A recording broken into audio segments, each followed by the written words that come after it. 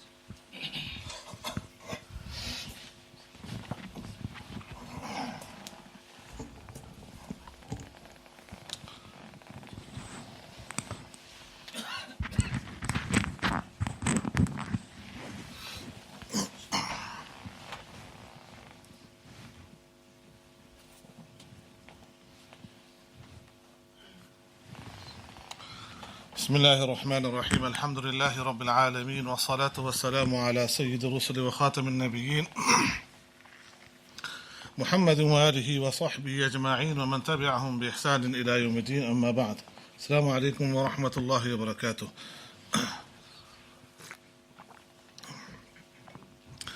Today I will inshallah cover the final lesson of Sunan Abu Dawood. Because this is a lesson, there will be some technical discussion which may pass over some of your heads. Some of it you will understand, some of it you will not. Not all of you have had the benefit of studying 5 to 6 to 7, 8 years. And so some of this will be a bit much, but otherwise I will try to make it as simple as possible.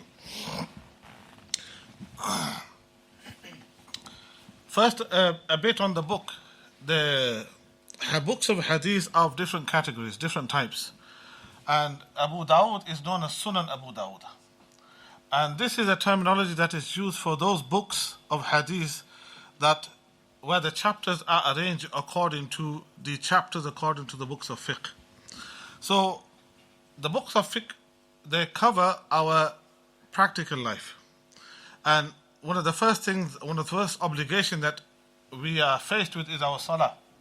And for our salah to be valid, we need to be pure, and so our wudu and ghusl, they will come first. So the books of fiqh start with the hadiths regarding wudu, regarding ghusl, regarding salah, move on to zakat, fasting, hajj, and then on to nikah, talaq, etc., and other chapters. Those hadith books that are arranged in this manner are known as Sunan.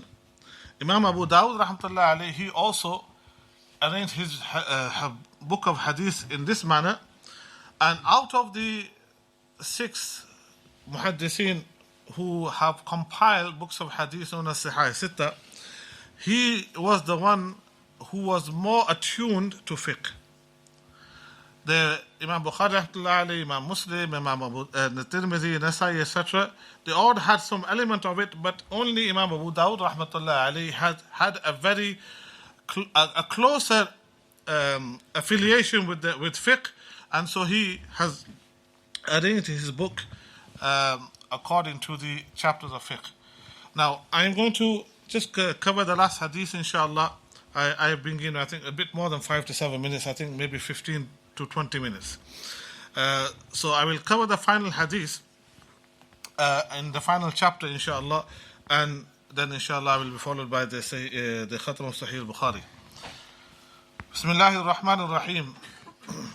باب في الرجل يسب الدهر. فبسند المتصل منا إلى الإمام أبي داود سليمان بن الأشعث بن شداد بن عمرو الأزدي السجستاني رحمه الله تعالى ومتعنا الله بفيوضهم آمين. قال حدثنا محمد بن الصباح بن سفيان وابن الصرح قال حدثنا سفيان عن الزهري عن سعيد عن أبي هريرة رضي الله تعالى عنه وعنهم النبي صلى الله عليه وسلم يقول الله عز وجل يؤذيني ابن آدم يسب الدهر وأنا الدهر بيدي الأمر أقلب الليل والنهار. قال ابن الصرح عن ابن المسيب مكان سعيد والله أعلم. So this is the final chapter of Sunan Abu Dawood. Now, the hadith that I have read here has 2 parts. One is a chain of narration, the sanad, and the second is the matan of the hadith, actual text and the words of Rasulullah sallallahu alaihi wasallam. Here, between Imam Abu Dawood and Rasulullah sallallahu alaihi wasallam, there are 5 to 6 links, meaning that this hadith has reached Imam Abu Dawood rahimahullah ta'ala, and in between there are 5 people who have narrated from one another. Now, it is our practice within the Indian subcontinent, India, Pakistan, Bangladesh, is that we go over the final books, all the hadiths through approximately 9 different books. Bukhari, Muslim, Abu Dawud, Tirmidhi, Sunan, Ibn Majah, Muwatta Imam Muhammad, Muwatta Imam Malik, Sharh al-Athar. We go through all of them, and we have a chain of narration to Rasulullah sallallahu alaihi wasallam. There was a time when, before you could actually relate a hadith, you had to mention the chain of narration. So if somebody would mention a hadith, they would stop them and say, okay, hang on a second, explain to us who you have heard this hadith from, and who they heard it from, until we can check the chain of narration to Rasulullah sallallahu alaihi wasallam and check the veracity of this hadith. Up until the compilation of the books of hadith, this was the practice. Now that you have, for example, we have Abu Dawud in front of us, we know to Imam Abu Dawud rahmatullahi alayhi the chain of narration. And we can corroborate it, we can check it, we can look at who the narrators are. And there are books of written on biographies on all the narrators. So everyone of the narration of Abu Dawood, where he was born, where he lived, what he did, when, etc., who he studied from, who his students were, etc. These are all biographies that contained in the books of hadith. So you can check the veracity of the hadith. Similarly, Bukhari, similarly Muslim, similarly Tirmidhi, the sanad is mentioned. Okay, so whereas before you could not mention a hadith without actually mentioning the sanad, the chain of narration, now we simply say it's in Bukhari, it's in Muslim, and Abu Dawood. Because they have recorded these hadiths and we have them in book form, like our young Mawlana said, that they went through sacrifices for us to be able to study them in comfort. But we still with this, it's our practice that we still take the hadith from a teacher who has taken it from his teacher, and he has taken from his teacher, right to Imam Abu Dawood, right to Imam Bukhari, and to Rasulullah sallallahu alaihi wasallam. So any of you can pick up a book and you can read the hadith for yourself. What any of you cannot do, unless you enter a study like this, is to connect yourself to Rasulullah sallallahu alaihi wasallam with that chain. Those of the ulama and the alimat that study, they study through a continuous chain of narration to Rasulullah sallallahu alaihi wasallam and ultimately to Allah subhanahu wa ta'ala. Because وَمَا يَنْتِقُ عَنِ الْهَوَىٰ إِنْهُ إِلَّا وَحْيٌ يُوحَىٰ. Everything Rasulullah sallallahu alaihi wasallam utters is revelation. So somebody studying today can enter that chain of narration provided they attach themselves to a teacher who himself or herself has that chain of narration, which alhamdulillah is something that we have preserved. Despite the need not to, we have preserved for the blessing that we get from that. And so when I relate this hadith to you, as I've just read to you, you have heard this now with a continuous chain of narration to Rasulullah sallallahu alaihi wasallam, which you cannot do by just picking up the book. So all of you today, whether you have studied or not studied, you have entered this chain of narration. So at least you can say, the final hadith of Abu Dawood I've heard with a continuous chain of narration. And later on that will apply for Imam Bukhari's final hadith as well. But those that study throughout the year, they connect themselves to all the hadiths contained in the whole entire book. And that's where we impress upon our students that don't miss a single lesson. Otherwise what will happen, you will miss being included in that chain of narration for hadith that you haven't heard from your teacher. So ensure that you are in every lesson. So here Imam Bukhari has 5 or 6 links between him and Rasulullah sallallahu alaihi wasallam, and between Imam Abu Dawood and us there's about 20 odd links that we have, and each of us will have a chain of narration that is recorded. Secondly, so this is about the chain of narration, and secondly, the hadith reported by Abu Hurairah radiyallahu ta'ala anhu from the Prophet sallallahu alaihi wasallam. And this is the hadith al-Qudsi. يقول الله عز وجل. A hadith al-Qudsi is that hadith in which Rasulullah sallallahu alaihi wasallam attributes the saying to Allah subhanahu wa ta'ala. Allah subhanahu wa ta'ala is saying.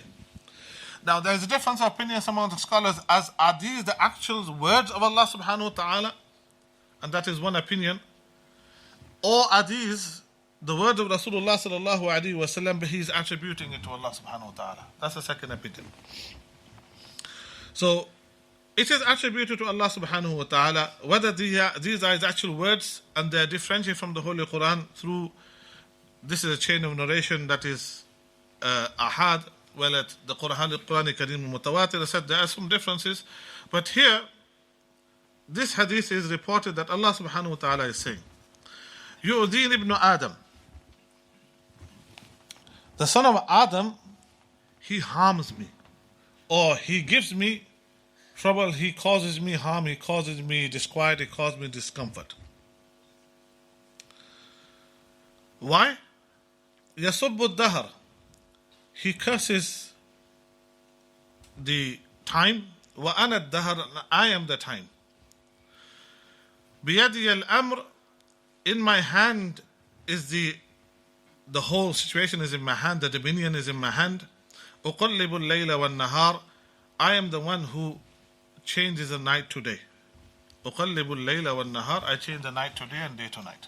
There are a couple of discussions here. First discussion, And the ulama of the hadith say that this hadith is from min al-mutashabih. It is allegorical. The exact meaning of this is not determined. Why? Because it says here, yu'dhin ibn Adam. The son of Adam causes me harm. How can we cause harm to Allah subhanahu wa ta'ala? Yu'dhin ibn Adam. How can we cause harm to Allah? How can our action have an effect on Allah subhanahu wa ta'ala? That's not possible. So how do we interpret this?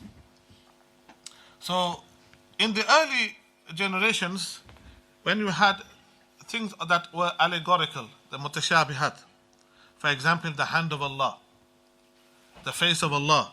What does it actually mean by the hand of Allah? What does it mean by the face of Allah? So does he have a hand like ours? Etc.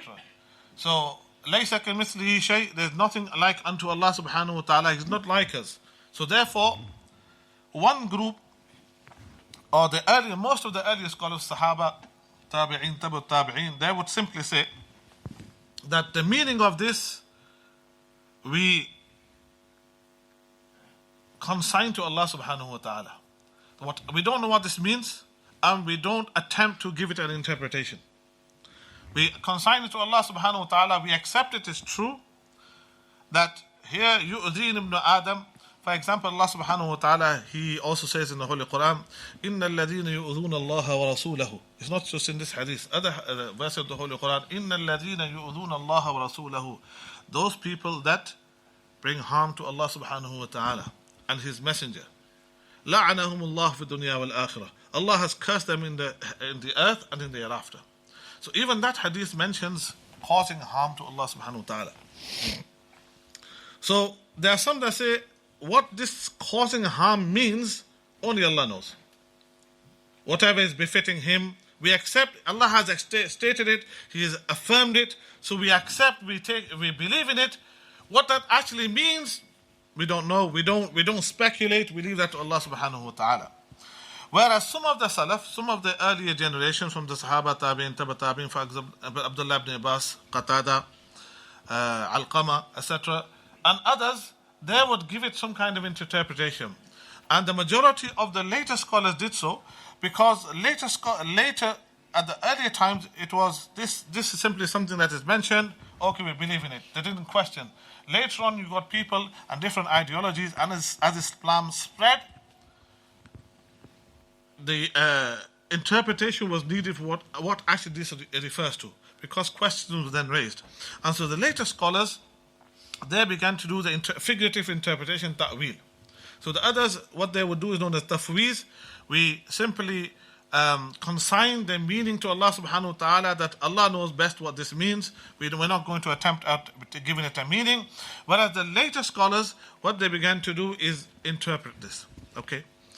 Now Imam al-Qurtubi rahmatullahi alayhi, he says that what this means is that the human being, he says something about Allah subhanahu wa ta'ala, which if it was said to someone who does that actually is harmed. Somebody like us, for example, if that were to be said to us, we would perceive ourselves to have been harmed and have been wronged and have been hurt, etc. We take the effect of them words. So if somebody were in a position to take the effect of them words, them words would have an effect on them and they would suffer harm because of them words, then this is the kind of word that this person has uttered. And what that means is, whoever utters these words, they earn the wrath of Allah subhanahu wa ta'ala. Not that Allah subhanahu wa ta'ala is harmed by that, but had Allah been someone that would be harmed, it would have harmed, and so this person earns the wrath of Allah subhanahu wa ta'ala. Imam Nawawi rahmatullahi alayhi, another great scholar, he's in Sahih Muslim, in Sharh of Sahih Muslim, the commentary of Sahih Muslim, he says a similar thing, that he does with me that what in regards to you, fi haqqikum, as far as you are concerned, if that was done to you, you would feel harm, you would perceive harm. Others have said, Imam Tibi in Sharh Tibi, which is the commentary on Mishkat al-Masabih, he says that Iza, to cause harm, is actually Isar al-Makruh. Something that is like is to visit that upon someone, whether the person who it is visited upon takes an effect or not. Whether they are affected by that or not, simply the act of visiting harm on someone, whether they are harmed by that or not, is either. And so what this is saying is that this person performs an action that would harm, although it has no effect on Allah subhanahu wa ta'ala. So there are two different ways that the ulama understood this. One is that you just assign it to Allah subhanahu wa ta'ala, we believe in it and we don't interpret. And the other way, the later scholars what they used to, we believe in it and we give it an interpretation that is befitting of Allah subhanahu wa ta'ala. So what is it that they used to do? Yasubbu dahr. They used to curse the time, the zamana. And the ulama write here that in the times of ignorance, pre-Islam, there were those people that did not accept the existence of Allah subhanahu wa ta'ala. Amongst the non-believers, there was those that didn't accept the existence of Allah subhanahu wa ta'ala. And what they said, وَقَالُوا مَا هِيَ إِلَّا حَيَاتُنَا الدُّنْيَا نَمُوتُ وَنَحْيَا وَمَا يُهْلِكُنَا إِلَّا الدَّهْرَ. They used to say, like it is said today, مَا هِيَ إِلَّا حَيَاتُنَا الدُّنْيا, which is, there's nothing after this, there's nothing before this, it's just this life. We are born, we die, and that's it. End of story. نَمُوتُ وَنَحْيَا, we die, we live. وَمَا يُهْلِكُنَا إِلَّا الدَّهْرَ, it is only the passing of time that gives us death. So they attributed death to the passing of time. Similarly, any event that happened, they would attribute it to time. And so they would curse time, Ya khaybat ad-dahr, Ya bu's ad-dahr. If, for example, they lost someone, they lost wealth, they lost property, we just have the recent earthquake in Turkey and Syria. Something like that happened, they would curse the time. So there was one group of people who didn't believe in Allah subhanahu wa ta'ala, and they would curse the time, saying, it is actually the time that causes the effect. But the majority of the mushrikeen in Mecca, they did believe in Allah subhanahu wa ta'ala. Because they didn't want to attribute any negative aspect to Allah subhanahu wa ta'ala, rather than say that Allah subhanahu wa ta'ala did this, they would attribute it to the time. Okay? This, you find this very kind of notion amongst our Christians, that they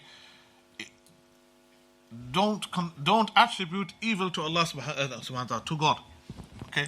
Whereas we say Allah subhanahu wa ta'ala created both good and He created the evil.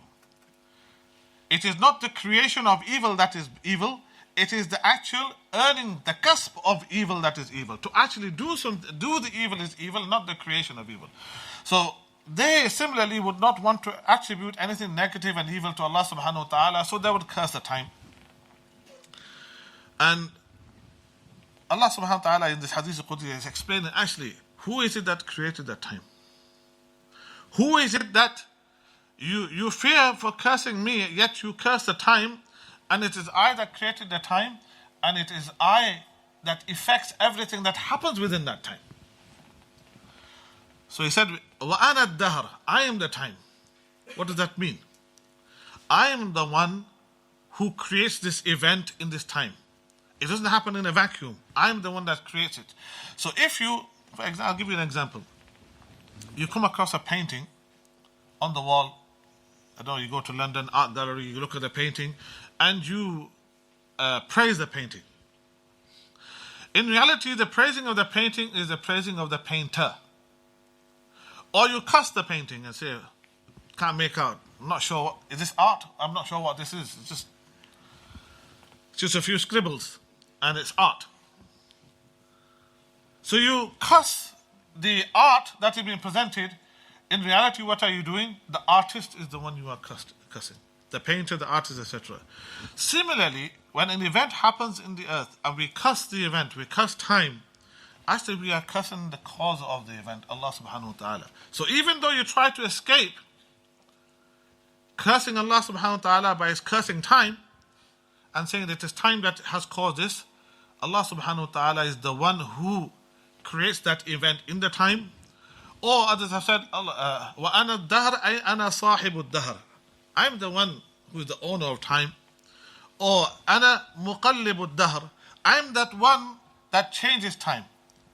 So time, where does it come from? It's actually my creation. It's something that I have control over. So if you cuss and you criticize and you belittle and you curse time, then you're actually cursing me. وَأَنَا الدَّهْرَ بِيَدِيَ الْأَمْرِ, in my hand is, the matter is in my hand. Everything that happens, I control. So for example, what happened in Turkey, it is the decision of Allah subhanahu wa ta'ala. Allah subhanahu wa ta'ala, He knows, and everything He does has a reason behind it, has wisdom behind it. That is our belief. We might not understand the wisdom, it might be beyond our comprehension, but there is a wisdom behind it. And Allah subhanahu wa ta'ala is one who does what He wills. لا يسأل عما يفعل. He is not questioned as to what He does. That is what makes Him Allah subhanahu wa ta'ala. That is what makes Him Rabb. That is what makes Him the Lord. That He is able to do whatever He wants, whatever He does is good, and He is not blameworthy for doing it, He is not questioned for doing it. So He said, وَأَنَا الدَّهْرَ, I am the time. بِيَدِيَ الْأَمْرِ, in my hand is the matter. Everything that happens because of my decision and my creation of it. أُقَلِّبُ اللَّيْلَ وَالنَّهَارِ, I change the day and the night and the day. Who turns from night? Who makes it morning? Who makes it day? Allah subhanahu wa ta'ala. And who makes the day the night? Allah subhanahu wa ta'ala. So if you are cussing the day, you are actually cussing Allah subhanahu wa ta'ala.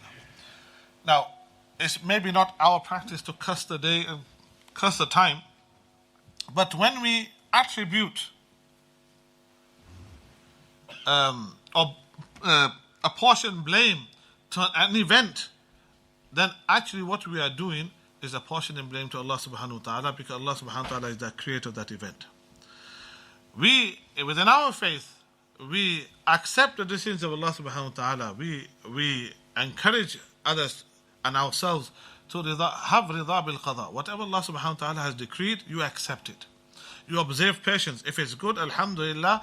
And if it's not good, you observe patience and you accept the decision of Allah subhanahu wa ta'ala and His decree, as you have nowhere else to go. You cannot but accept the decree of Allah subhanahu wa ta'ala. By not accepting the decree, you don't achieve anything, but by accepting the decree of Allah subhanahu wa ta'ala, you do. قال ابن الصرح, Imam Abu Dawood rahmatullah alayhi says, Ibn al-Sarh, who was one of the narrators, he said, عن ابن المسيب مكان سعيد. This narration has been narrated by Muhammad ibn Sabah ibn Sufyan and Ibn al-Sarh. There's two. So Imam Bukhari has heard this, Imam Abu Dawud has heard this hadith from two narrators, two teachers. Both of them narrate from Sufyan, who narrates from Zuhri, who narrates from Sa'id ibn Musayyib. One of the narrators, he mentions the name Sa'id ibn Musayyib, he mentions the name Sa'id.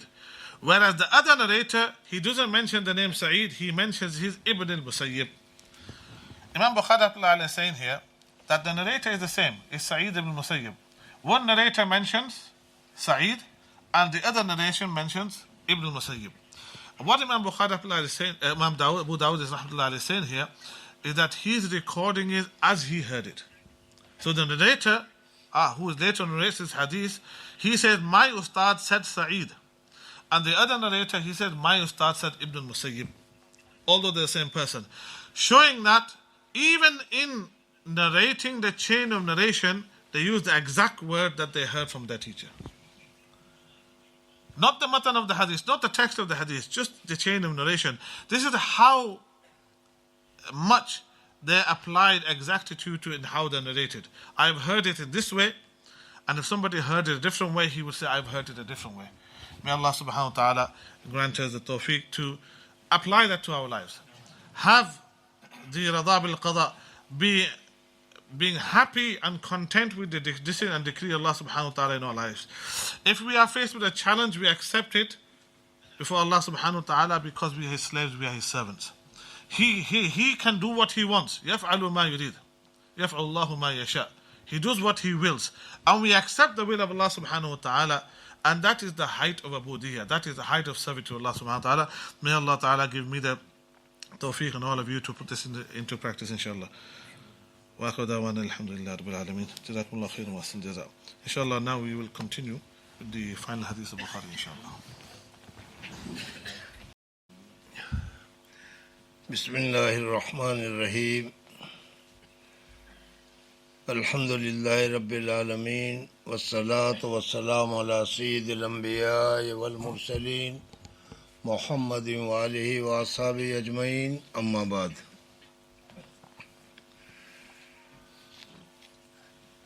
سب سے پہلے تو میں اللہ تبارک و تعالیٰ کا شکر ادا کرتا ہوں کہ اللہ تبارک و تعالیٰ نے آج ہم سب کو ایسی مبارک مجلس میں کہ جہاں صحیح ستہ کی حدیث کی مشہور جو 6 کتابیں ہیں، ان 6 کتابوں میں سے 2 کتابوں کے اختتام کی مجلس میں حاضر ہونے کی سعادت اور توفیق نصیب فرمائی، اور اس کے ساتھ ساتھ ان طالبات کو جو 2.5 سال کی محنت کے بعد آج حدیث کے کتابوں کو ختم کر رہی ہے اور عالمہ کی سند کو حاصل کر رہی ہے، ان لوگوں کو، ان بچیوں کو بھی میں مبارکبادی پیش کرتا ہوں کہ اللہ تبارک و تعالیٰ نے بہت ہی بڑی سعادت اور خوش قسمتی اور بہت ہی اونچی نعمت سے تم کو نوازا ہے۔ حضرت امام بخاری رحمۃ اللہ تعالیٰ علیہ کی کتاب صرف مرد ہی پڑھنے والے ہو یا صرف مرد ہی پڑھانے والے ہو، ایسا نہیں ہے۔ امام بخاری رحمۃ اللہ تعالیٰ علیہ کی اس کتاب کے جو راوی ہیں، روایت کرنے والے ہیں، جنہوں نے امام بخاری رحمۃ اللہ تعالیٰ علیہ سے اس کتاب کو روایت کیا ہے، ان میں جس طریقے سے فروری جو اس کتاب کے راوی ہیں جس کو ہم ابھی پڑھ رہے ہیں، اسی طریقے سے اور بھی 16-17 روایت کرنے والے روایت کرتے ہیں۔ ان میں عورت کا بھی نام آتا ہے کہ کریمہ نامی ایک عورت تھی جنہوں نے امام بخاری رحمۃ اللہ تعالی علیہ سے حدیث کی کتاب بخاری کو پڑھی، اور بخاری کو پڑھنے کے بعد کئی سال تک انہوں نے بخاری شریف کو پڑھایا بھی اور ان کی روایتیں کی۔ تو اس طریقے سے امام بخاری رحمۃ اللہ تعالی علیہ کی اس کتاب کو پڑھنے کی سعادت جس طریقے سے مردوں کو حاصل ہے، اللہ تبارک و تعالیٰ نے عورتوں کو بھی عطا فرمائی ہے۔ اور یہ بچیاں جنہوں نے آج بخاری شریف ختم کر رہی ہیں، میں ان کو بھی، ان کے والدین کو بھی، اور ان کے ساتھ ساتھ اس مدرسے کو بھی کہ جس مدرسے نے کوشش کر کے اس بچیوں کو پڑھایا ہے، ان کو بھی میں مبارکبادی پیش کرتا ہوں اور کہتا ہوں کہ اللہ تعالیٰ اور مزید ترقی عطا فرمائے اور زیادہ سے زیادہ اس مدرسے سے لڑکوں کو اور لڑکیوں کو بھی دینی تعلیم ملے، حضور اقدس صلی اللہ علیہ وسلم کی سنتوں کی معلومات حاصل ہو، ایسی صورتیں پیدا ہو۔ اور جو لوگ ان مدارس کی نصرت کر رہے ہیں، مدد کر رہے ہیں، اعانت کر رہے ہیں، چاہے جس قسم کی بھی اعانت کر رہے ہوں، اللہ تبارک و تعالیٰ ان کی کوششوں کو قبول فرمائے اور اس فتنے کے دور میں اس قسم کی مسائی جمیلہ کو اللہ جل جلالہ و امن والہ شرف قبولیت سے نوازے۔ اس وقت آپ حضرات کے سامنے حدیث کی مشہور کتاب جس کو ہم صحیح al-Bukhari کے نام سے مشہور ہے اور جانتے ہیں، ان کی آج اختتامی حدیث ہے جس پر یہ کتاب ختم ہو رہی ہے۔ یہ کتاب بھی بہت ہی اونچی کتاب ہے۔ اللہ جل جلالہ و امن والہ نے اس امت محمدیہ پر جو انعامات اور احسانات کیے ہیں، بہت سارے انعامات اور احسانات ہیں، ان میں سے ایک یہ ہے کہ اللہ تبارک و تعالیٰ نے اس امت کو جو کتاب عطا کی ہے، کلام اللہ، قرآن پاک، اللہ جل جلالہ و امن والوں نے اس امت کو جو کتاب عطا کی ہے وہ کتاب بھی لاجواب ہے اور سب سے عمدہ اور سب سے اونچی اور سب سے اعلیٰ درجے کی کتاب ہے۔ اللہ تبارک و تعالیٰ نے اور بھی کتابیں نازل فرمائی، حضرت موسیٰ علیہ الصلوۃ والسلام پر، حضرت داؤد علیہ الصلوۃ والسلام پر، حضرت عیسیٰ علیہ الصلوۃ والسلام پر۔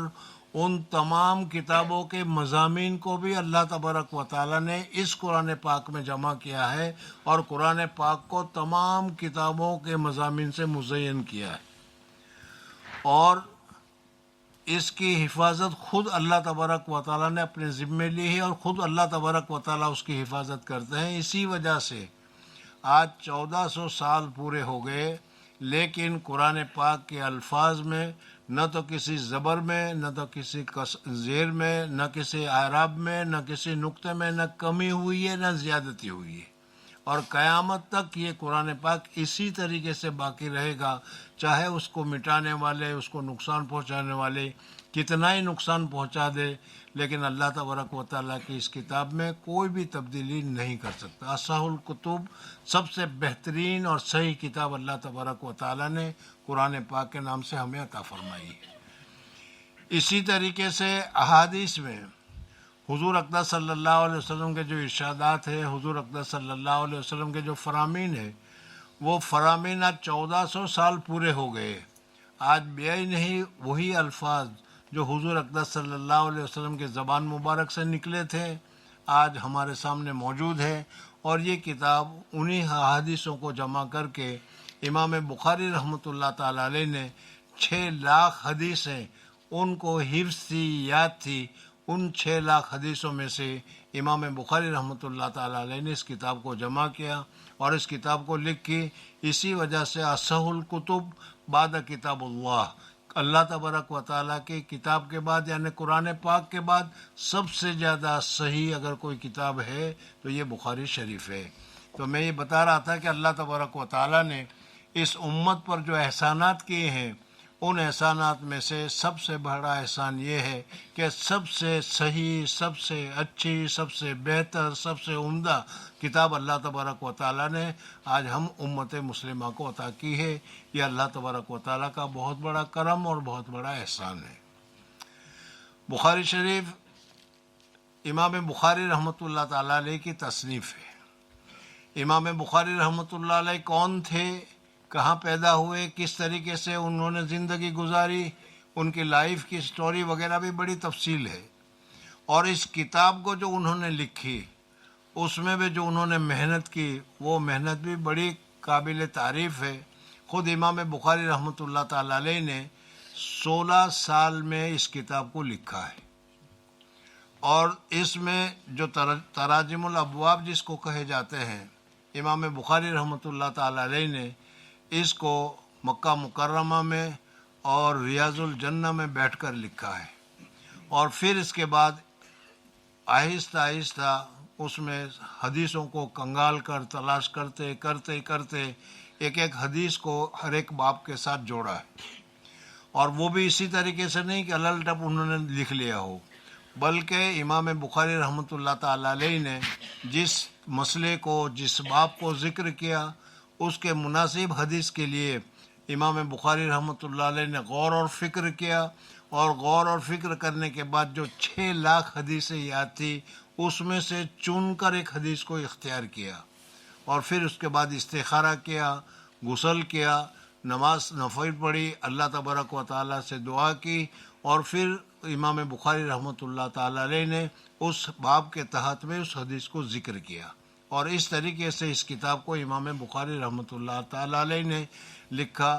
اور روزانہ امام بخاری رحمۃ اللہ تعالیٰ علیہ روزہ کے ساتھ رہتے تھے، اور کسی کو پتہ بھی نہیں چلتا تھا کہ امام بخاری رحمۃ اللہ علیہ نے روزہ رکھا ہے۔ بہرحال اسی پاکیزگی کی وجہ سے، اسی اخلاص کی وجہ سے اللہ تبارک و تعالیٰ نے اس کتاب کو ایسا مقبول کیا ہے کہ آج 1400 سال ہو گئے، اسی طریقے سے ہر ملک میں، ہر جگہ میں، ہر کمیونٹی میں اس کو وہی مقام حاصل ہے، اور اس کو پڑھنے پڑھانے کا دستور ہے۔ اس کے فضائل اور برکات بھی بہت زیادہ ہے۔ اس کتاب کو ختم کرنے کے بعد جو دعا کی جاتی ہے، اللہ جل جلالہ و امن والا اس کو قبول فرماتے ہیں۔ بہت سارے واقعات ہیں بزرگوں کے، وہ فرماتے ہیں کہ جب ہمیں کوئی ضرورت پیش آتی تھی، بڑی اہم ضرورت پیش آتی تھی، تو جس طریقے سے ہم قرآن پاک کو ختم کرتے ہیں اس طریقے سے بخاری شریف کو ہم شروع سے آخر تک پڑھتے تھے، اور پڑھنے کے بعد اللہ تبارک و تعالیٰ سے دعا کرتے تھے تو اللہ تبارک و تعالیٰ ہماری ضرورت کو پورا فرما دیا کرتا تھا۔ ایک محدث خود فرماتے ہیں کہ میں نے ہزاروں مرتبہ اپنی ضرورت کے موقع پر میں نے بخاری کو ختم کیا اور دعا کی، اللہ تبارک و تعالیٰ نے میری دعا کو قبول فرمائی۔ بہرحال اس وقت زیادہ اس کی فضیلتیں وغیرہ بتانے کا وقت نہیں ہے۔ آخری حدیث اور آخری باب ہے۔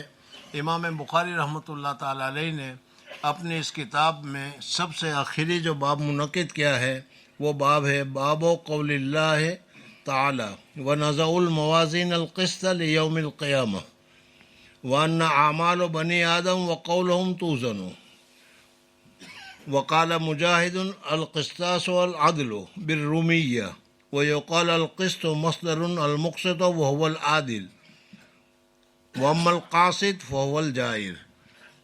پھر اس کے بعد امام بخاری رحمۃ اللہ تعالیٰ علیہ نے اس کو ترجمۃ الباب کہتے ہیں، اور پھر اس کے بعد امام بخاری رحمۃ اللہ تعالیٰ علیہ نے حدیث کو اس آخر میں ذکر کیا ہے اور فرمایا ہے وحدثنا احمد بن اشقاب قال حدثنا محمد بن فضیل عن عمارة بن القعقاع عن ابی زرع رضی اللہ عن ابی ہریرہ رضی اللہ تعالی عنہ قال قال النبی صلی اللہ علیہ وسلم کلمتان حبیبتان الی الرحمن خفیفتان علی اللسان ثقیلتان فی المیزان سبحان اللہ و بحمدہ سبحان اللہ العظیم۔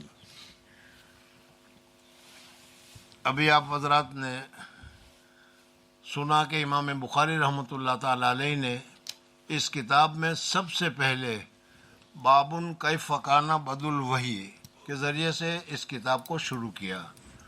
امام بخاری رحمۃ اللہ تعالیٰ علیہ کی ذہانت اور امام بخاری رحمۃ اللہ تعالیٰ علیہ کا طریقہ بہت تمام محدثین کے طریقے سے سب سے اعلیٰ اور الگ ہے۔ ہر ایک محدث نے اپنے اپنے طریقے پر اپنی کتاب کو شروع کیا ہے، لیکن امام بخاری رحمۃ اللہ تعالیٰ علیہ نے اپنی کتاب کو شروع کرنے میں سب سے پہلے کیف کان بدء الوحی وحی اور وحی کے متعلقات ساری تفصیلات کو پہلے ذکر کیا، اور پھر اس کے بعد اپنی کتاب کو انہوں نے شروع کیا۔ اور اس کی وجہ بھی ظاہر ہے کہ اللہ جل جلالہ و امن والہ نے علم حاصل کرنے کے لیے ہمیں 5 چیزیں عطا کی ہے، جس کو حواس خمسہ کہتے ہیں، دیکھنا، بولنا، چھونا، سننا وغیرہ، ان کے ذریعے سے ہمیں علم حاصل ہوتا ہے۔ لیکن امام بخاری رحمۃ اللہ علیہ فرماتے ہیں ان حواس خمسہ سے، ان 5 چیزوں سے جو علم حاصل ہوتا ہے، اس میں کچھ نہ کچھ یقین کی کمی یا شک کا پیدا ہونا لازم اور ضروری ہے، یعنی یقین کے اعلیٰ درجے پر نہیں پہنچتے۔ دیکھنے سے ہمیں معلوم ہوتا ہے، علم حاصل ہوتا ہے، جس چیز کو ہم دیکھتے ہیں ہمیں پتہ چلتا ہے، لیکن آپ حضرات جانتے ہیں کہ دیکھنے میں بھی بعض مرتبہ صحیح اور اچھی آنکھ ہونے کے باوجود ہم دیکھنے میں دھوکہ کھا جاتے ہیں۔ اسی طریقے سے سننے میں بھی اللہ تبارک و تعالیٰ نے کان دیے اور صحیح سالم کان ہے، لیکن اس کے باوجود ہم سننے میں دھوکہ کھا جاتے ہیں اور ہم غلط سننے کا اس میں واقعہ پیش آ جایا کرتا ہے۔ اسی طریقے سے چھونے کے سلسلے میں لمس وغیرہ، بہرحال یہ حواس خمسہ سے جو علم حاصل ہوتا ہے اس میں یقین کامل حاصل نہیں ہوتا، اور یقین کامل حاصل ہوتا ہے صرف وحی سے۔ اس وجہ سے امام بخاری رحمۃ اللہ تعالیٰ علیہ نے سب سے پہلے وحی کسے کہتے ہیں، وحی کیسے آتی ہے، وحی کی کیفیت کیا ہے، وحی کس پر نازل ہوتی ہے، اس کے متعلق پوری تفصیلات کتاب الوحی میں ذکر کی، اور یہ بتا دیا کہ وحی سے جو باتیں ثابت ہوگی وہ بالکل یقینی ہوگی، اس میں کسی قسم کا کوئی شک شبہ کی گنجائش ہی نہیں ہو سکتی۔ اور پھر اس کے بعد امام بخاری رحمۃ اللہ علیہ نے کتاب الایمان کو ذکر کیا، اس وجہ سے کہ ایمان کے بغیر کوئی چیز اللہ تبارک و تعالیٰ کے یہاں قابل قبول نہیں۔ سب سے پہلے جو پوچھ ہوگی یا سب سے پہلے جس چیز کی ضرورت ہے وہ اللہ تبارک و تعالیٰ کے اوپر ایمان ہے۔ ایمان کے متعلق پھر ساری تفصیلات امام بخاری رحمۃ اللہ علیہ نے ذکر کی کہ ایمان لانا کس طرح کا ہوتا ہے، کس کس چیز پر ایمان لانا چاہیے اور کتنی چیزوں پر ایمان لانا ضروری ہے. ان سارے عقائد کو امام بخاری رحمۃ اللہ تعالیٰ علیہ نے ذکر کیا. پھر یہ بتایا کہ اس ایمان میں بڑھوتری کس کے ذریعے سے ہوگی، کون سے عمل ایسے ہیں کہ جس کے کرنے سے تمہارا ایمان قوی ہوگا، کون سے عمل ایسے ہیں کہ اس کے کرنے کی وجہ سے تمہارا ایمان میں نورانیت پیدا ہوگی وغیرہ. یہ ساری چیزیں تمہارے سامنے ذکر کی. اور پھر اس کے بعد کتاب الایمان کے بعد علم کو لائے، اور علم کے بعد پھر کتاب الوضو وغیرہ کو لائے کہ نماز ضروری ہے اور نماز سے پہلے وضو ضروری ہے. اس وجہ سے وہ سارے چیزیں ذکر کرتے کرتے امام بخاری رحمۃ اللہ تعالیٰ علیہ نے آخر میں جو کتاب ذکر کی، کتاب اعتصام بالسنہ، اور اس میں امام بخاری رحمۃ اللہ تعالیٰ علیہ نے پھر ایمان کے حالات کو ذکر کرنا شروع کیا. اور جیسا کہ ابھی آپ حضرات نے تھوڑے سے مقدمے مولانا کے زبانی بھی آپ حضرات نے سنا، اس میں بھی امام بخاری رحمۃ اللہ تعالیٰ علیہ کے ایک بہت بڑا کمال ہے. اور کمال یہ ہے کہ آدمی ایک بات کو شروع کرتا ہے اور شروع کرنے کے بعد اس بات کو وہ پھیلاتا چلا جاتا ہے، اور پھیلانے کے بعد ساری چیزوں ذکر کرنے کے بعد پھر اخیر میں جہاں سے اس نے شروع کیا تھا وہیں پر آ کر وہ بات کو وہ روک دیتا ہے، یا وہیں پر آ کر بات کو وہ پوری کر دیتا ہے. یہ بہت بڑا کمال سمجھا جاتا ہے. صوفیہ کے یہاں کہتے ہیں البدایہ النہایہ هو البدایہ، یعنی نہایت ترقی میں، انتہا اونچائی میں پہنچ پر کہاں تک آدمی ترقی کرتا چلا جائے، کہ ترقی کرتا چلا جائے، اتنی ترقی کرے کہ ابتدا پر آ جائے، جیسے ابتدا میں تھا اس طریقے سے آ جائے. اس کو سمجھانے کے لیے آسان سی صورت یہ ہے کہ جس طریقے سے ہم پیدا ہوئے تھے، کل مولود یولد علی الفطرہ، ہر بچہ فطرت سلیمہ کے اوپر پیدا ہوتا ہے. فابواہ یحودانہ او ینصرانہ او یمجسانہ او کما قال علیہ الصلوۃ والسلام. جس وقت ہم پیدا ہوئے تھے، اللہ جل جلالہ و امن والہ نے ہمارے دل کو بالکل فطرت سلیمہ پر بالکل صحیح، سالم، صاف اور شفاف رکھا تھا. کوئی بھی بچہ پیدا ہونے کے بعد اس کے دل میں نہ حسد تھا، نہ کینہ تھا، نہ کپٹ تھا، نہ جھوٹ تھا، نہ شک تھا، نہ شکوہ تھا، بالکل خالی تھا. اور پھر اس کے بعد ماحول میں رہنے کے بعد اس میں وہ ساری خرابیاں یا جو اچھائیاں ہیں وہ اس میں پیدا ہونی شروع ہو گئی. وہ اس میں جھوٹ بھی آ گیا، اس میں غصہ بھی آ گیا، اس میں کیا ہے حسد بھی آ گیا، بغض بھی آ گیا وغیرہ آ گیا. اور پھر اس کے بعد جب اس کے ایمان اس کے دل میں آیا تو ایمان کے بعد ان ساری برائیوں کو پھر وہ نکالنے لگا. اس نے مجاہدہ کیا، مجاہدہ کرنے کے بعد اپنے اندر جو حسد، بغض، کینہ، کپٹ، دنیا کی محبت وغیرہ جو کچھ برائیاں پیدا ہو گئی تھی اس کو اس نے پھر صاف کیا، اور صاف کرنے کے بعد اپنے دل کو بالکل صاف اور شفاف رکھا. اب اس صاف اور شفاف دل میں اللہ تبارک و تعالیٰ کی محبت، اللہ تبارک و تعالیٰ کی معرفت اور اللہ تبارک و تعالیٰ کا عشق اور محبت پیدا ہو کر پھر دل اللہ تبارک و تعالیٰ کو قبول ہو گیا اور اللہ تبارک و تعالیٰ کا وہ محبوب بندہ ہو گیا.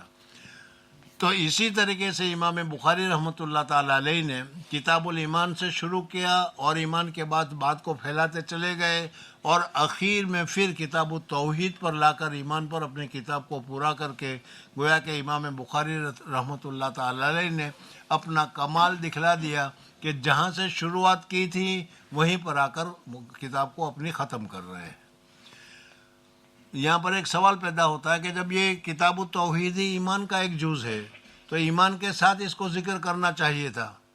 تو اس کا جواب یہ ہے کہ پہلے امام بخاری رحمۃ اللہ تعالیٰ علیہ نے ایمان کی جو خوبیاں تھیں ان خوبیوں کو ذکر کیا کہ کن چیزوں سے ایمان میں زیادتی ہوتی ہے، کن چیزوں سے ایمان میں اچھا ہوتا ہے، کن چیزوں سے ایمان میں برکت ہوتی ہے، بڑھوتری ہوتی ہے.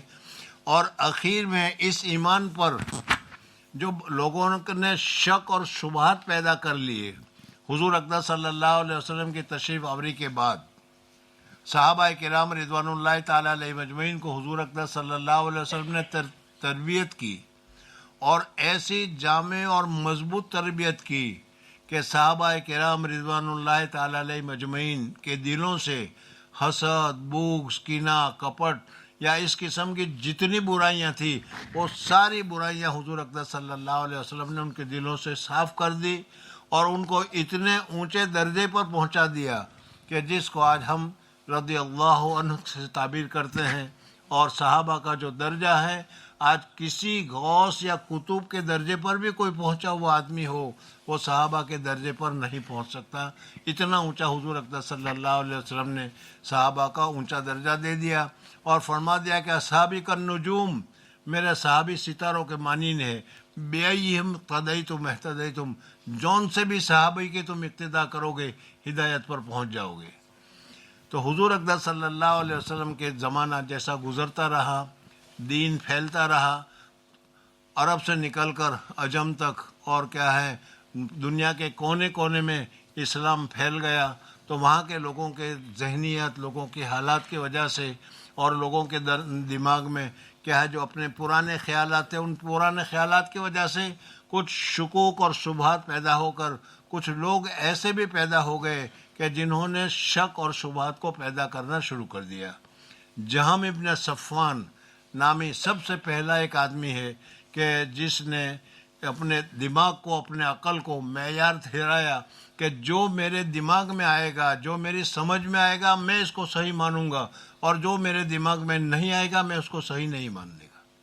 آج بھی بہت سارے لوگ ہیں، ہمارا تو عقیدہ اور یہ ہے کہ ہمیں سمجھ میں آئے یا نہ آئے، قرآن کہہ دے آمنا و صدقنا، ہماری سمجھ میں آئے یا نہ آئے، حدیث میں آ گیا ہم اپنے آپ کو اس حدیث کے سامنے جھکا دیں گے اور کہیں گے کہ حدیث جو کہتی ہے وہ صحیح ہے. ابھی آپ تھوڑی دیر پہلے ابھی سن رہے تھے انت دہر کے سلسلے میں کہ اللہ جل جلالہ کی آنکھیں، اللہ جل جلالہ کا چہرہ، اللہ جل جلالہ کا ہاتھ ہے یا نہیں ہے. اللہ جل جلالہ کا ہاتھ ہے لیکن ہمارے ہاتھ کی طرح نہیں ہے. بھئی کیسے ہے ہمیں کچھ معلوم نہیں. اللہ تبارک و تعالیٰ نے کہہ دیا کہ میرا ہاتھ ہے تو ہم مانتے ہیں ہاتھ ہے، لیکن وہ ہاتھ کیسا ہوگا وہ اللہ جل جلالہ کے شان کے مطابق ہوگا. تو ہم گویا کہ ہم نے اپنی عقل کو شریعت کے تابع کر دیا. لیکن آج بھی بہت سارے حضرات جہم ابن صفوان کے طریقے پر چلنے والے ملتے ہیں اور وہ کہتے ہیں کہ ہماری سمجھ میں آئے گا اسی کو ہم مانیں گے، اور جو ہماری سمجھ میں نہیں آئے گا ہم اس کو ماننے کے لیے تیار نہیں ہیں. پھر جہم ابن صفوان کے بعد بہت سارے اور ایسے فرقے معتزلہ اور خوارج وغیرہ پیدا ہوتے رہے کہ جنہوں نے بہت سارے شبہات پیدا کر لیے.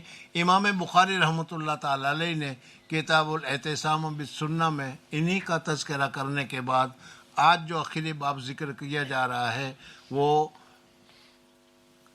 وَنَزَعُ الْمَوَازِينَ الْقِسْطَ لِيَوْمِ الْقِيَامَہ کے الفاظ کے ساتھ انہوں نے ذکر کیا ہے. اس میں امام بخاری رحمۃ اللہ تعالی علیہ یہ بتاتے ہیں کہ قیامت میں اللہ جل جلالہ و امن والہ کے سامنے حساب کتاب کے لیے سب کو جمع ہونا ہے، اور اللہ جل جلالہ و امن والہ ہر ایک کا حساب کتاب لیں گے. لیکن وہ حساب کی کیفیت کیا ہوگی، کس طریقے سے حساب کتاب ہوگا، اس سلسلے میں امام بخاری رحمۃ اللہ تعالی علیہ نے یہ ترجمۃ الباب یہاں پر منعقد کیا ہے. ہمارا عقیدہ یہ ہے کہ پہلا سور پھونکا جائے گا اور اس سور پھونکنے کے ساتھ یہ ساری کائنات سب تباہ اور برباد ہو جائے گی، ختم ہو جائے گی، سب ٹوٹ پھوٹ جائے گا، اور کوئی بھی چیز الا ماشاء اللہ جس کو اللہ تبارک و تعالیٰ چاہیں گے وہ باقی رہیں گے، باقی کوئی باقی نہیں رہے گا. پھر اس کے کچھ بڑی لمبی مدت کے بعد اللہ تبارک و تعالیٰ دوسری مرتبہ سور پھونکیں گے، اور سور پھونکنے کے بعد تمام انسان حضرت آدم علیہ السلام سے لے کر اخیر تک کے سب اپنے قبروں سے کیا جس طریقے سے بارش ہونے کے بعد پودے زمین سے پیدا ہونے شروع ہو جاتے ہیں اس طریقے سے سب کے سب پیدا ہونے شروع ہو جائیں گے. اور پھر ایک میدان اس وقت اللہ تبارک و تعالیٰ نے زمین پر ایک دوسری زمین بنائی ہوگی، اور اس زمین پر سب کے سب جمع ہو جائیں گے. اس زمین کی خصوصیت یہ ہوگی کہ اس زمین بالکل سپاٹ اور سیدھی ہوگی، نہ اس میں کوئی اونچائی ہوگی نہ نیچائی ہوگی، اور سب انسان اس میں جمع ہوں گے، اور یہاں کونے سے کھڑا ہوا انسان کچھ بولے گا تو یہاں تک، یا یہاں والا جو بولے گا تو یہاں تک سب سنائی دے گا، اس قسم کا ماحول ہوگا۔ اور پھر جو پریشانی کی حالت ہوگی وہ اور ہوگی، آسمان پر سورج کی گرمی ہوگی، زمین کے کیا پیتل کی طرح تانبے کی طرح تپ رہی ہوگی، پسینے میں گناہ کی مقدار میں آدمی کیا پریشان ہوگا، ڈوبا ہوا ہوگا، اور حساب کتاب نہیں ہوگا، اور اللہ جل جلالہ و امن والہ انتہائی غصے میں غضب میں ہوں گے۔ اللہ جل جلالہ کے سامنے کسی کے بولنے کی ہمت نہیں ہوگی۔ یہ ساری تفصیلات آپ حضرات نے تقریروں میں سنی ہوگی، اس وقت بیان کرنے کے لیے اتنی زیادہ وقت نہیں ہے۔ بہرحال پھر اس صورت میں حساب کتاب ہوگا۔ جہم ابن صفوان یہ تو مانتا ہے کہ حساب کتاب ہوگا، لیکن کیسے ہوگا؟ وہ کہتے ہیں کہ اللہ تعالیٰ تو سب کچھ جانتے ہیں، پھر حساب کتاب کی یا میزان ترازو قائم کرنے کی کیا ضرورت ہے؟ اللہ تبارک و تعالیٰ جانتے ہیں، اس کے حساب سے جس کو گناہ زیادہ ہوں گے اس کو جہنم میں ڈال دو، جس کا زیادہ ثواب ہو اس کو جنت میں ڈال دو، اس قسم کی چیزیں وہ کہتے ہیں۔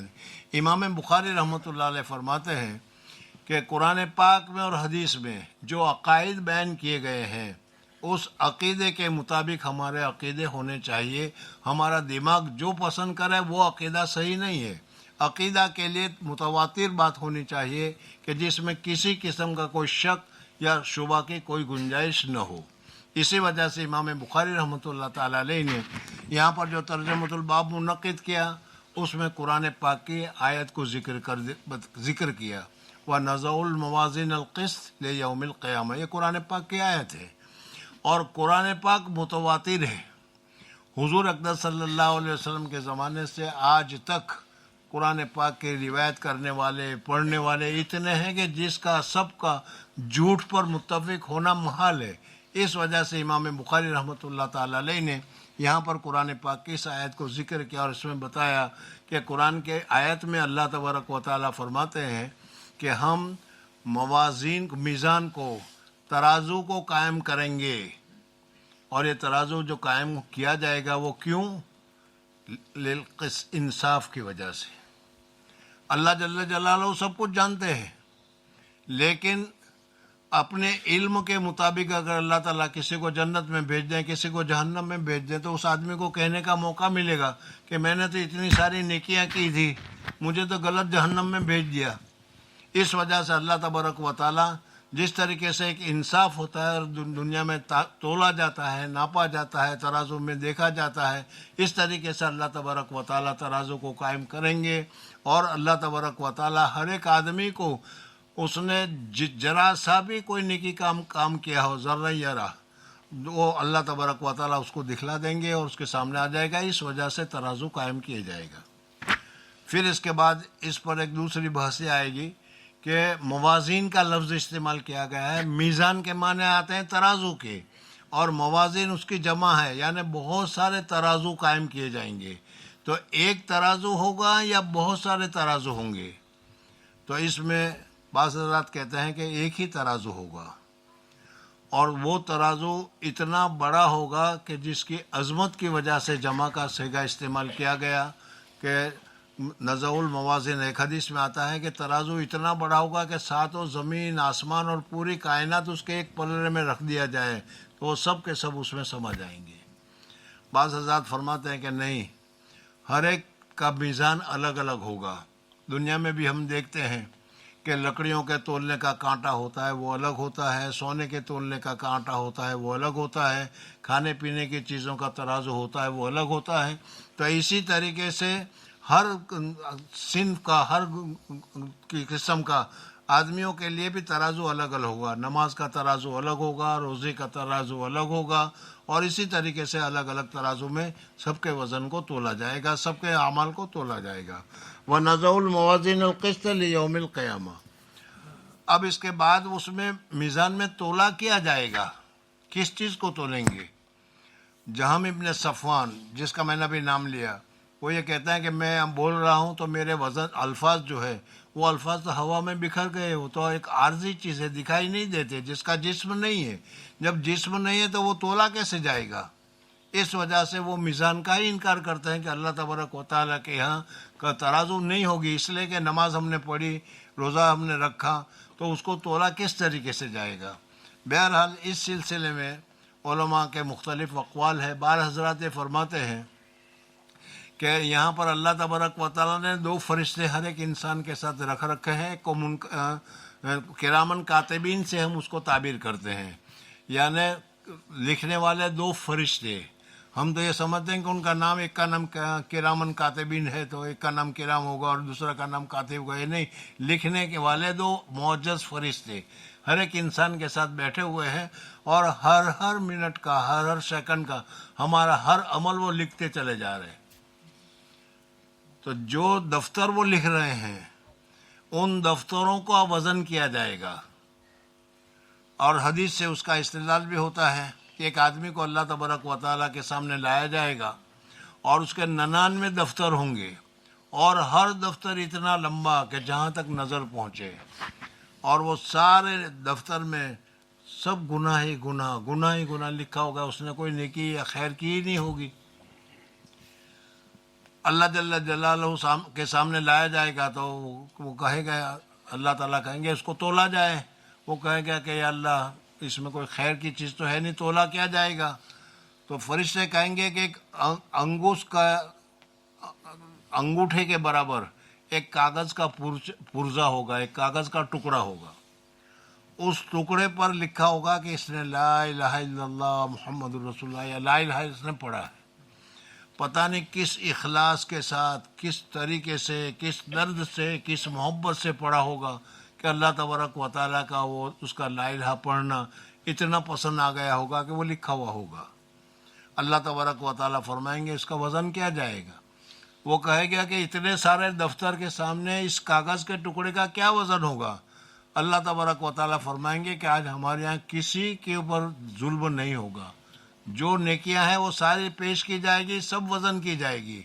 چنانچہ ایک دفتر میں اس کے سارے، ایک پلڑے میں اس کے سارے دفتر رکھے جائیں گے، اور دوسرے پلڑے میں اس کا وہ چھوٹا سا لا الہ والا پلڑا رکھا جائے گا۔ وہ پتہ نہیں کس اخلاص کے ساتھ، محبت کے ساتھ اس نے پڑھا ہوگا کہ جس کی وجہ سے وہ لا الہ الا اللہ والا پلڑا بھاری ہو جائے گا، اور یہ آدمی کی مغفرت ہو جائے گی اور وہ جنت میں چلا جائے گا۔ تو بعض حضرات فرماتے ہیں کہ وہ نامہ اعمال تو لے جائیں گے۔ دوسرے ایک حدیث سے آتا ہے کہ نامہ عمل نہیں تو لے جائے گا، بلکہ جو آدمی جس عمل کرتا ہے، اگر کوئی آدمی اچھے عمل کرتا ہے، چاہے وہ دبلا پتلا ہی کیوں نہ ہو، لیکن اچھے عمل کی وجہ سے اللہ جل جلالہ و امن والوں کے یہاں اس آدمی کا وزن بڑھ جائے گا۔ اور اگر کوئی کتنا ہی موٹا اور وزنی آدمی ہو، لیکن اگر اس نے کوئی اچھا کام نہیں کیا ہے تو اس کے بدن کا وزن بالکل ہلکا ہو جائے گا، اس کے بدن کو گویا کہ تولا جائے گا۔ جس کی نیکیاں بڑھ جائے گی تو وہ اس کا وزن بڑھ جائے گا، اور جس کی نیکیاں کم ہو جائے گی اس کے بدن کا وزن کم ہو جائے گا، اور اس طریقے سے تولا جائے گا۔ امام بخاری رحمۃ اللہ تعالیٰ علیہ فرماتے ہیں، امام بخاری رحمۃ اللہ تعالیٰ علیہ فرماتے ہیں کہ ہم جو بولتے ہیں یا ہم جو عمل کرتے ہیں، جس کو ہم اپنی آنکھوں سے نہیں دیکھ سکتے، لیکن اللہ جل جلالہ و امن والوں کے یہاں انہی چیزوں کو اسی حالت میں تولا جائے گا۔ آج ہوا ہے، وہ ایک عارضی چیز ہے، ہمیں دکھائی نہیں دیتی، روشنی ہے وہ بھی ہمیں پتہ نہیں چلتا، لیکن اس کے باوجود موجودہ سائنس نے ہوا کے وزن کا، ہوا کے تولنے کا، کہ اتنی سپیڈ کی ہوا چلے گی اور اتنی بخار آئے گا اور اتنا گرمی ہوگی، وہ سب یہاں ہم معلوم کر لیتے ہیں، جان لیتے ہیں۔ تو جب ایک انسان اس چیزوں کو کر لیتا ہے تو اللہ جل جلالہ و امن والہ تو قادر مطلق ہے، وہ تو ہر چیز کو ناپ سکتا ہے، ہر چیز کو تول سکتا ہے۔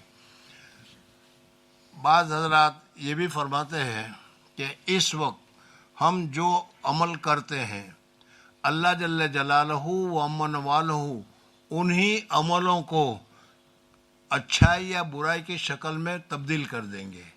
مثلا ہم گالی گلوچ کرتے ہیں تو یہی گالی گلوچ کیا ہے، قیامت کے دن اونٹ کی طرح کیا ہے، بڑے انگارے کی شکل میں آ جائے گا۔ یا اچھا کام کرتے ہیں تو وہ اچھی شکل میں اللہ تبارک و تعالیٰ کر دے گا۔ اور اس کی مثالیں بھی حدیث سے معلوم ہوتی ہے، دلائل میں موجود ہے۔ اور دلائل کے علاوہ حضرت حاجی امداد اللہ مہاجر مکی رحمۃ اللہ تعالیٰ علیہ، جو ہمارے کیا سید الطائفہ ہے، ہمارے سارے اکابرین کے بڑے لوگوں میں ان کا شمار ہوتا ہے، ان کے واقعات میں لکھا ہے کہ ان کے ایک خلیفہ تھے، انہوں نے ایک حدیث سنی ہے، بخاری میں ہے وہ حدیث، کہ اگر کوئی آدمی اچھی طریقے سے سنت کے مطابق وضو کرے اور وضو کرنے کے بعد 2 رکعت نماز پڑھے، نفل پڑھے، اور اس نفل نماز میں اس کا دل اللہ تبارک و تعالیٰ کی طرف متوجہ ہو، کوئی وسوسہ، کوئی خیال، کوئی بات اس کے دل میں نہ آئے، تو ایسی 2 رکعت پڑھنے کے بعد، ایسی 2 رکعت پڑھنے کے بدلے میں اللہ جل جلالہ و امن والہ اس کی مغفرت فرما دیتے ہیں۔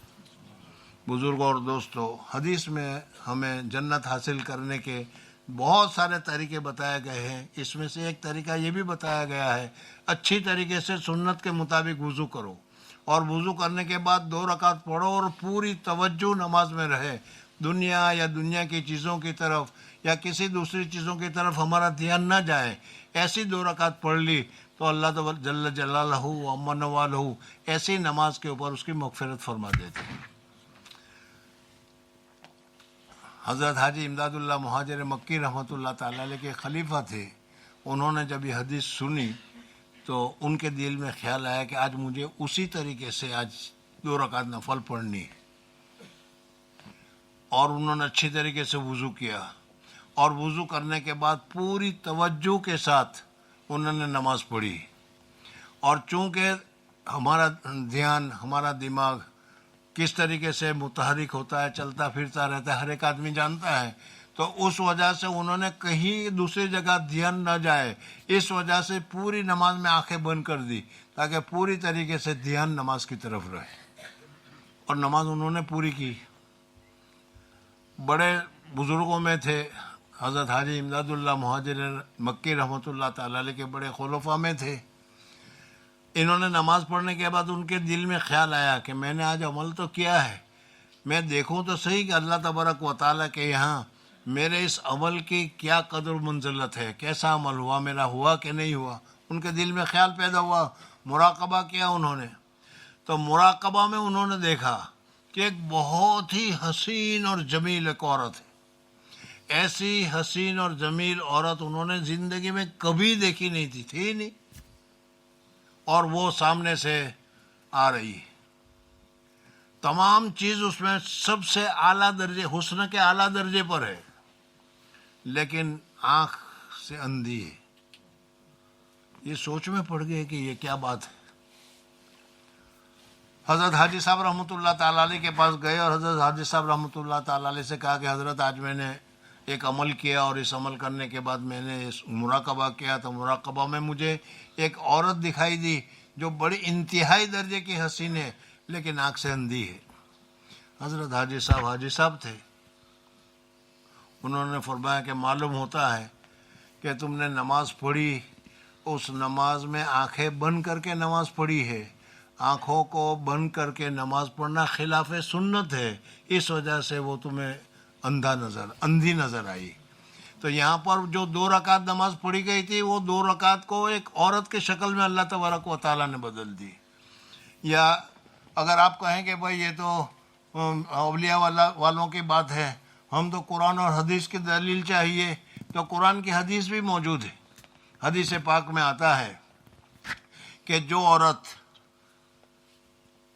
زیورات کو، سونا اور چاندی کو استعمال کرتی ہے، پہنتی ہے، رکھتی ہے، لیکن اس کی زکوٰۃ نہیں دیتی، تو اللہ تبارک و تعالیٰ اسی زیورات کو، اسی سونے کو، اسی چاندی کو ایک سانپ بنا کر اس کے گلے میں ڈال دیں گے، اور وہ سانپ اس کو کاٹتا رہے گا، اور کاٹنے کے بعد سانپ کہے گا بھی کہ تو مجھے پہچانتی ہے میں کون ہوں؟ سانپ کہے گا، وہ عورت کہے گی کہ میں تو تجھے نہیں پہچانتی، تو کہ میں وہی تیرا نیکلیس ہوں کہ جو تو پہن کر گھومتی تھی لیکن اس کی زکوٰۃ ادا نہیں کرتی تھی، آج اللہ تبارک و تعالیٰ نے اس کو سانپ بنا کر تیرے اوپر مسلط کر دیا ہے۔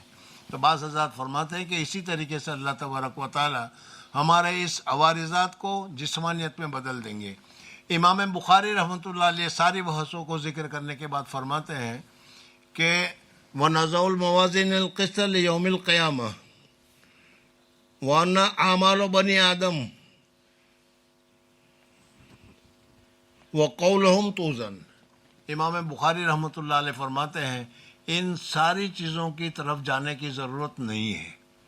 اللہ جل جلالہ ہم جو عمل کرتے ہیں، میں نے جیسے ابھی بتایا کہ گرمی کو، سردی کو، بارش کو، سب کو جب ہم ناپ لیتے ہیں، اس کے لیے موازین ہم لوگوں نے بنا لیے ہیں، تو اللہ جل جلالہ و امن والو تو قادر مطلق ہے۔ تو اللہ تبارک و تعالی اسی ہمارے اعمال کو، ہماری نماز کو، نماز میں ایک حدیث میں بھی آتا ہے کہ ایک آدمی نماز پڑھتا ہے تو اس کی نماز کا 10واں حصہ اس کو ثواب ملتا ہے، کسی میں 8واں حصہ، کسی میں 5واں حصہ، کسی میں 3، جیسے جیسا اخلاص وغیرہ ہوتا ہے۔ تو اسی طریقے سے اللہ تبارک و تعالی ہمارے اعمال ہی کو وزن کریں گے اور ہمارے اقوال ہی کو تولیں گے۔ ہم نے جو بولا ہے اس کا، اس میں اگر اچھے الفاظ بولے ہیں تو اس کا وزن زیادہ ہوگا، گالی گلوچ برائی کی ہے تو اس کا وزن کم ہوگا وغیرہ۔ اس وجہ سے امام بخاری فرماتے ہیں اعمال و بنی آدم و قولہم توزن، ان کے اقوال کو وزن کیا جائے گا۔ جیسے دوسرے حضرات کہتے ہیں کہ کیا ہے آدمی کو وزن کیا جائے گا یا اس کے دفتروں کو وزن کیا جائے گا، یہ نہیں، بلکہ جو ہمارے اعمال ہیں اسی عمل کو اللہ تبارک و تعالی وزن فرمائیں گے۔ وقال مجاہد، اب اس میں وَنَضَعُ الْمَوَازِينَ الْقِسْطَ کس کا لفظ آیا؟ امام بخاری رحمۃ اللہ تعالی علیہ کی عادت ہے کہ کوئی الفاظ ذرا مشکل سے آ جاتا ہے یا بھاری آ جاتا ہے تو پھر اس صورت میں امام بخاری رحمۃ اللہ علیہ اس کی لغوی تحقیق یا لغت بھی اس کے ساتھ میں بتاتے چلے جاتے ہیں۔ تو یہاں قسط کا لفظ آیا تھا تو امام بخاری رحمۃ اللہ علیہ فرماتے ہیں کہ مجاہد کہتے ہیں القسطاسوں کے معنی عدل کے آتے ہیں۔ وَنَضَعُ الْمَوَازِينَ، ہر میزان کو قائم کریں گے۔ یہ میزان کیوں قائم کیا جائے گا؟ یہ میزان قائم کیا جائے گا عدل کے لیے، انصاف کے لیے، تاکہ ہر ایک آدمی کو یہ ہو جائے کہ اللہ تبارک و تعالیٰ نے میرے ساتھ انصاف کیا ہے۔ پھر اس کے بعد امام بخاری رحمۃ اللہ تعالیٰ علیہ آگے ذکر کرتے ہیں کہ القسطالو، قسطاس کے معنی آتے ہیں عدل کے، لیکن یہ رومی زبان میں ہے، یعنی رومی زبان کا لفظ ہے۔ عرب کی زبان جو ہے اس عربی زبان بہت ہی وسیع اور بہت ہی مفصل زبان ہے۔ ایک ایک لفظ کے ذرا سے حالت کے بدلنے سے ان کے الفاظ ہے۔ ہمارے یہاں تو ایک ہی ہماری زبان گجراتی ہو، اردو ہو، انگلش ہو، یہ بہت ہی مختصر زبان ہے، اس میں تفصیل نہیں ہے، بلکہ ایک ہی چیز کا ماموں کو بھی کیا ہے انکل، چچا کو بھی انکل، سب کو ایک ہی لفظ سے تعبیر کرتے چلے جاتے ہیں۔ اس طریقے سے کیا ہے یہاں نہیں ہوگا۔ تو یہ ہماری جو عربی زبان ہے وہ بہت ہی وسیع زبان ہے، تو اس میں دوسری زبانوں کے بھی الفاظ ہیں، لیکن جب دوسری زبانوں کے الفاظ ہیں تو پھر اس میں اشکال ہوگا کہ قرآن پاک بھی عربی زبان میں ہے تو پھر اس میں بھی دوسری زبانوں کے الفاظ ہوں گے، حالانکہ قرآن پاک کے لیے ہے کہ اس میں عربی ہے۔ تو اس کا جواب یہ ہے کہ دوسری زبانوں کے الفاظ ہوں گے، لیکن آج کل بھی ہماری زبان میں دوسری زبانوں کے الفاظ اتنے عام کثرت کے ساتھ آ جاتے ہیں کہ اس کو سمجھنے کے لیے لغت کی ضرورت نہیں پڑتی، بلکہ آسانی سے سمجھ میں آ جاتا ہے۔ جیسے پوسٹ مین، اب یہ پوسٹ مین کہا تو کس کو کہا جاتا ہے؟ انگلش کا لفظ ہے، لیکن گجراتی میں، بنگالی میں، انگلش میں، ہر ایک میں یہی لفظ چلتا ہے۔ تو اس وجہ سے کہتے ہیں اس طریقے سے یہ قسطاس رومن لفظ ہے، لیکن کیا ہے اس میں انصاف کے معنی میں ہے اور رومیہ کے معنی میں ہے۔ دوسری بات یہ بھی ہے کہ یہ قرآن پاک صرف عربوں کی کتاب نہیں ہے، بلکہ پوری دنیا کے انسانوں کے لیے اللہ تبارک و تعالیٰ نے اس کو نسخہ ہدایت بنایا ہے۔ اس وجہ سے پوری دنیا کی جو لغت ہے ان لغتوں کے الفاظوں کو بھی اللہ تبارک و تعالیٰ نے قرآن پاک میں ذکر کیا ہے، لیکن وہ کیا ہے چونکہ مشہور ہو گیا ہے الفاظ کے اعتبار سے، اس وجہ سے اس کو عربی میں تعبیر کیا جاتا ہے۔ بہرحال امام بخاری رحمۃ اللہ تعالیٰ علیہ فرماتے ہیں کہ ہمارے جو اعمال ہے، نماز ہم نے پڑھی، روزہ ہم نے رکھا، کس قسم کا روزہ تھا، اخلاص کتنا تھا، وہ کیسا تھا، اس کا وزن کتنا ہوا، وہ اللہ تبارک و تعالیٰ کیا اسی کو وزن کیا جائے گا، اور جس کے وزن میں زیادتی ہوگی وہ کامیاب ہو جائے گا۔ بزرگوں اور دوستوں، اتنے حج کیے، اتنے عمرے کیے، اتنے چلے دیے، اللہ تبارک و تعالیٰ کے یہاں تعداد نہیں دیکھی جائے گی. اللہ تبارک و تعالیٰ کے یہاں تعداد نہیں دیکھی جائے گی. اللہ تبارک و تعالیٰ کے یہاں تو دیکھا جائے گا کہ اس کا وزن کتنا ہے, اخلاص کتنا ہے, اور جتنا زیادہ اخلاص ہوگا اتنا اس کے اندر میں وزن ہوگا. ابھی آپ نے میں نے بتایا کہ لا الہ الا اللہ محمد رسول اللہ کس اخلاص کے ساتھ, کس سچائی کے ساتھ, کس محبت کے ساتھ اس نے پڑھا ہوگا کہ ایک ہی مرتبہ کا لا الہ پڑھنا اللہ تبارک و تعالیٰ کو پسند آ گیا. تو اس وجہ سے امام بخاری رحمۃ اللہ تعالی علیہ یہ بھی بتاتے ہیں کہ بھائی دیکھو تعداد پر مت جاؤ. دنیا میں تو ہم تعداد کے اوپر جاتے ہیں, لیکن اللہ جل جلالہ کے یہاں تعداد کا کوئی حیثیت نہیں ہے. اللہ تبارک و تعالیٰ کے یہاں تو اخلاص کا اعتبار ہے.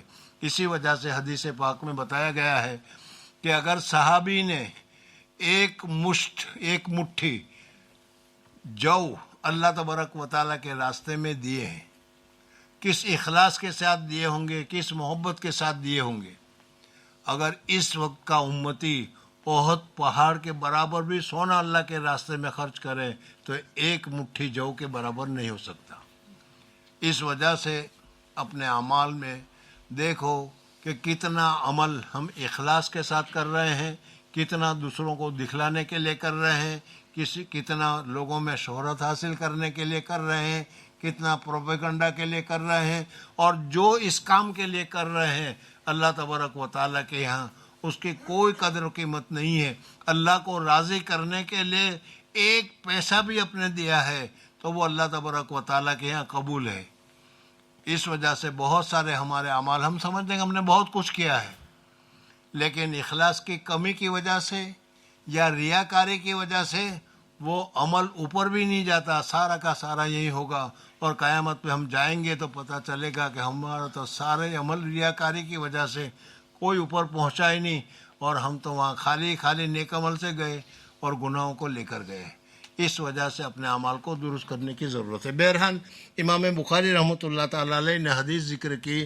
حدثنا احمد بن اشعب قال حدثنا محمد بن فضیل عن عمر بن قعقاع عن ابی زرع رضی اللہ تعالیٰ عنہ. اس میں دوسرا امام بخاری رحمۃ اللہ تعالی علیہ کی اس کتاب میں بہت سارے رموز اور بہت سارے نقطے بھی بہت ہیں جو سمجھنے کی ضرورت ہے. سب سے پہلے حدیث ذکر کی تھی امام بخاری رحمۃ اللہ تعالی علیہ نے انما الاعمال بالنیات کی, جس کے روایت کرنے والے حضرت عمر فاروق رضی اللہ تعالیٰ عنہ تھے, اور پھر ان کے بعد جو شاگرد تھے وہ بھی اکیلے تھے. ایسے حدیث کے جس کا روایت کرنے والا ایک ہی آدمی ہو اس کو حدیث غریب سے تعبیر کیا جاتا ہے.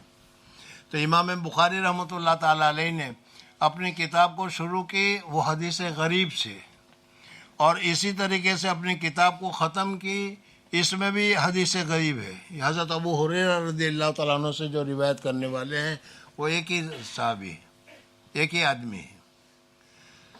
اس امام بخاری رحمۃ اللہ علیہ بتانا چاہتے ہیں کہ تم کو دنیا میں کس طریقے سے رہنا چاہیے. کن فی الدنیا کانک غریب او عابر سبیل, جس طریقے سے ایک راستہ گزرنے والا ہوتا ہے, ضروری سامان اس کے پاس ہوتا ہے, زیادہ سامان نہیں ہوتا, یا ایک اجنبی آدمی ہوتا ہے جس کا کوئی پہچان والا نہیں تھا. دنیا میں اسی طریقے سے رہو تو کیا ہو جائیں, تم کامیاب ہو جاؤ گے, اللہ تبارک و تعالیٰ کی رضامندی کے کام کرو گے. اور ان کے علاوہ بھی حدیث کے غریب ہونے سے اس کی کمزوری اس میں واقع نہیں ہوتی. اسی وجہ سے ہدایہ میں بہت ساری حدیثوں کے نیچے جو حنفی علماء کے جو مسائل ہیں یا حدیثیں, اس کے نیچے حدیث میں لکھا ہوگا کہ حدیث غریب.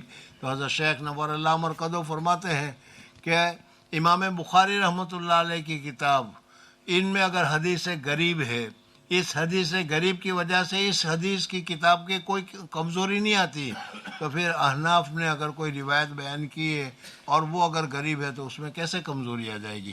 بہرحال امام بخاری رحمۃ اللہ تعالی علیہ نے حضرت ابو ہریرہ رضی اللہ تعالیٰ عنہ کی حدیث ذکر کی ہے, اور اس میں بتایا کلمتان ہے, دو کلمے ہیں. ایک تو کلمہ نحوی ہوتا ہے اور ایک کلام کے معنی میں آتا ہے. تو یہاں الفاظ کے معنی میں دو الفاظ ہیں جو اللہ تبارک و تعالیٰ کو بہت ہی زیادہ پسندیدہ ہے. حبیبتان الی الرحمن, اللہ تبارک و تعالیٰ کو بہت زیادہ پسندیدہ ہے. ظاہر بات ہے کہ جو چیز اللہ تبارک و تعالی اللہ جل جلالہ کی شان بہت ہی اونچی ہے، اور جب اس اونچی شان والے کو کوئی چیز پسند ہوگی تو بہت ہی اونچی ہوگی، تو اس وجہ سے آدمی کے دل میں خیال آئے گا کہ اللہ تبارک و تعالیٰ کو دو کلمے بہت پسند ہیں، تو وہ بہت ہی وزنی ہوں گے، بہت ہی بھاری ہوں گے، بہت ہی اونچے ہوں گے۔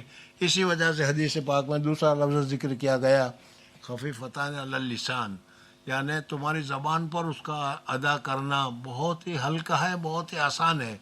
یعنی زبان سے اگر تم ادا کرنا چاہو تو اس کو ادا کرنے میں تمہاری زبان کو کوئی مشقت، کوئی تکلیف، کوئی لغزش، کوئی چیز پیدا نہیں ہوگی، بلکہ آسانی کے ساتھ فٹافٹ تم اس کو بولتے چلے جاؤ، تمہاری زبان اس کو آسانی کے ساتھ ادا کرتی چلی جائے گی۔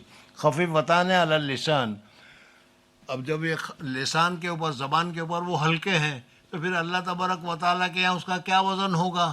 تو کہا کہ نا، اللہ تبارک و تعالیٰ کے یہاں وزن میں ثقیلتان فی المیزان، میزان میں وہ بہت زیادہ وزنی ہوں گے۔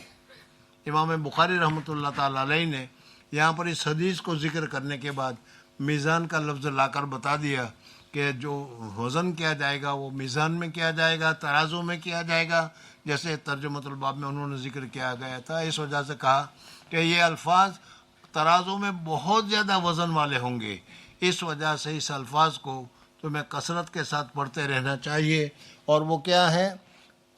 ثقیلتان فی المیزان، سبحان اللہ و بحمدہ سبحان اللہ العظیم، اللہ تبارک و تعالیٰ کی تعریف، تنزیہ، سبحان اللہ و بحمدہ سبحان اللہ العظیم۔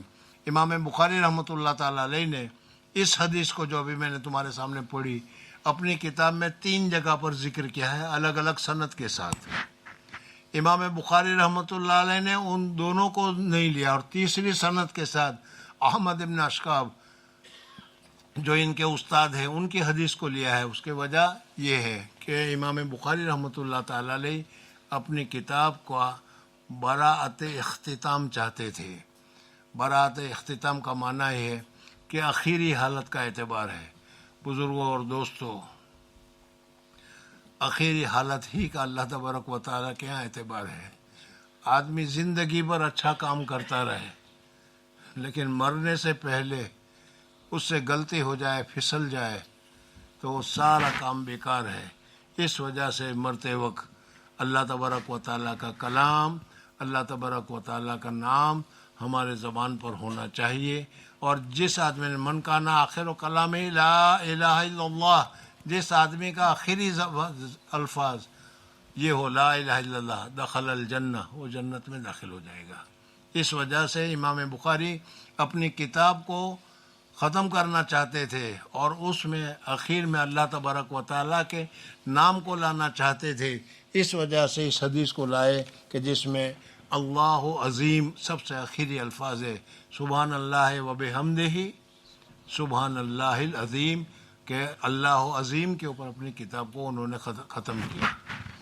اب الحمدللہ کتاب تو ختم ہو گئی، اللہ تعالیٰ مبارک کرے، لیکن امام بخاری رحمۃ اللہ تعالیٰ علیہ نے اپنی اس کتاب میں اس باب کو، نزع الموازین کو، کس وجہ سے ذکر کیا؟ یہ بھی ایک بہت بڑا نقطے کی بات ہے، سوال کی بات ہے۔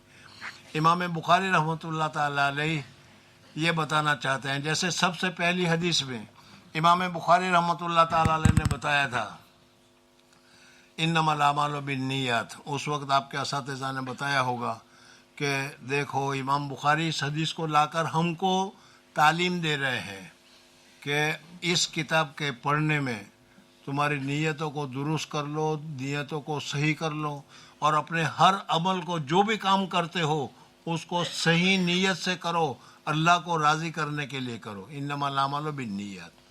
تو اسی طریقے سے اخیر میں نزع الموازین کا باب ذکر کر کے امام بخاری فرماتے ہیں کہ پوری کتاب میں 6000 7000 حدیثیں آپ حضرات نے پڑھ لی۔ اب زندگی بھر میں تمہیں جو بھی کام تمہارے سامنے آئے یا جو بھی کام تم کرو، اس کام کو اس کتاب کے میزان پر، اس کتاب کے ترازو پر، اس کتاب میں جو حدیث ہیں اس حدیث کے مطابق دیکھ لو کہ میں جو یہ کام کر رہا ہوں یہ حدیث کے مطابق ہے، یہ حدیث کے مطابق نہیں ہے۔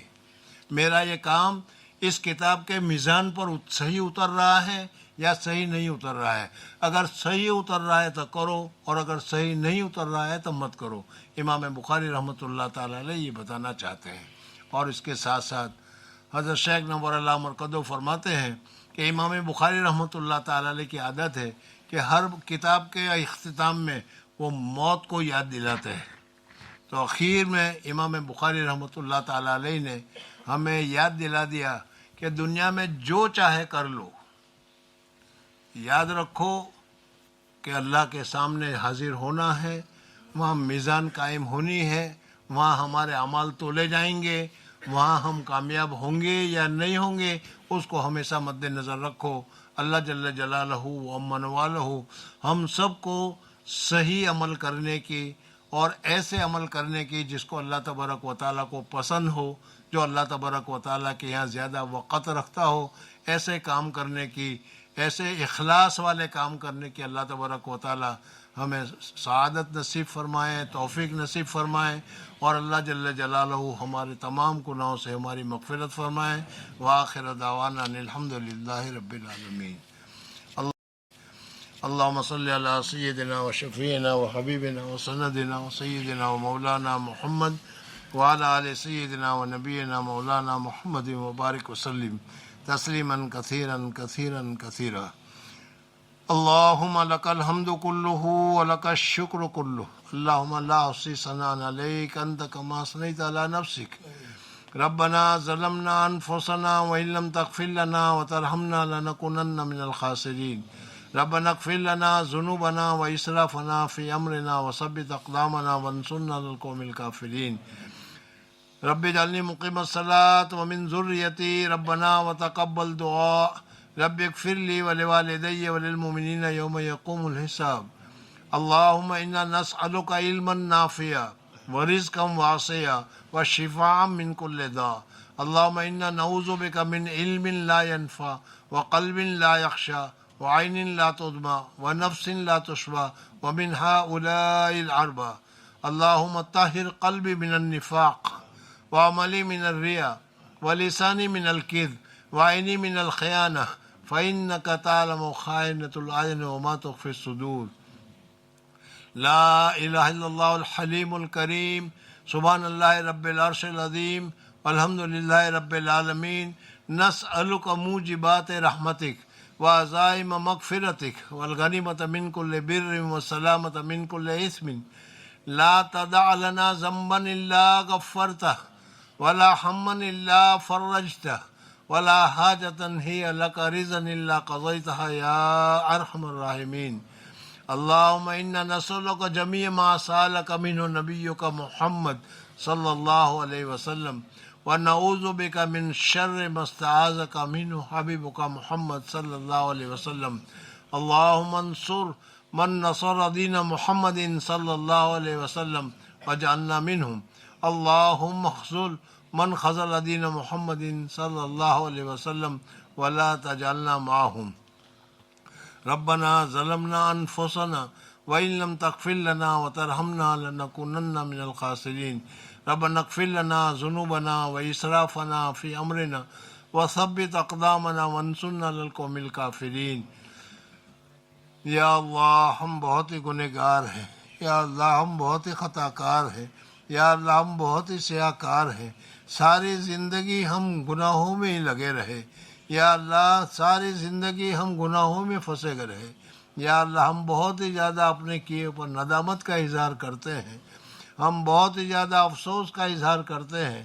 ہم نے غلطی کی ہے، ہم نے اپنے نفسوں پر ظلم کیا ہے، لیکن یا اللہ تو غفور الرحیم ہے.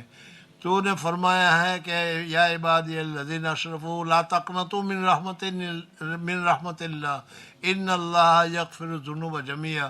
تو تمام گناہوں کو تو ہی معاف کر سکتا ہے.